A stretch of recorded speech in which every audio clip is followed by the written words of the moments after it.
మనకి నిన్న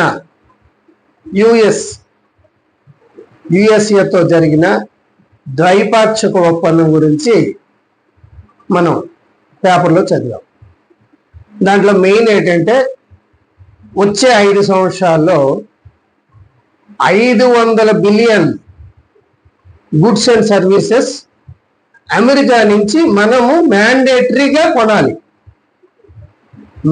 ఇటువంటి ద్వైపాక్షిక ఒప్పందం నేను ఎప్పుడు చూడలేదండి.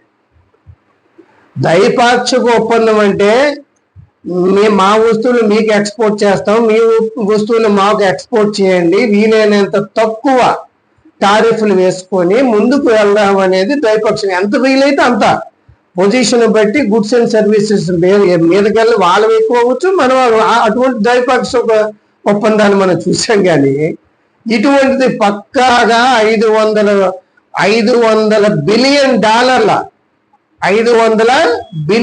డాలర్ల వస్తు సేవలను అమెరికా నుంచి వచ్చే 5 సంవత్సరాలు కొనాలనే ఒక మ్యాండేటరీ ప్రతిపాదన, అది ఎంతవరకు కరెక్ట్ అనేది నరేంద్ర మోడీ గారిని అడుగుతున్నాను. సార్, మీరు ఎన్ని రకాలుగా అయితే మూడోసారి మిమ్మల్ని గెలిపించిన దానికి ప్రజల్ని ఎంతవరకు అయితే అంతవరకు ఇబ్బంది పెడుతూనే ఉన్నారు.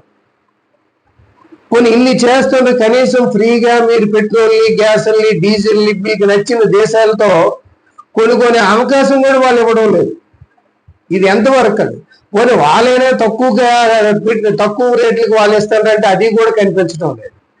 మీరేమో ఒకవైపు డీజిల్, పెట్రోలు, గ్యాస్ వీలైనంత తక్కువ వాడండి అని ప్రజలకు చెప్తున్నారు.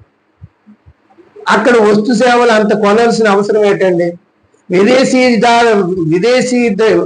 కరెన్సీ అనేది, ఫారెన్ కరెన్సీ నిల్వలు మన దగ్గర తక్కువ ఉన్నాయన్నప్పుడు అమెరికా 500 బిలియన్ డాలర్లు కొంటామని ఒప్పందం చేసుకోవాల్సిన అవసరం మీకేమొచ్చింది?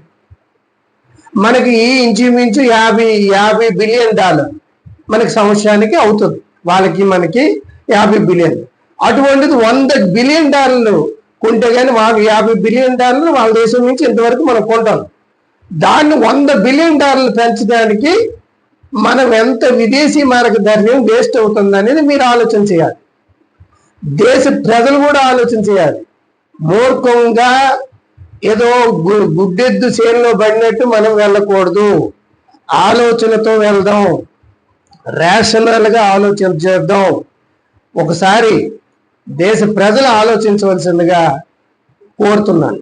ఇటువంటి ఒప్పందాలు ఇరాన్ కూడా ఒప్పుకోలేదు. ఇరాన్ కాళ్ళ దగ్గరికి అమెరికా వెళ్తుంది.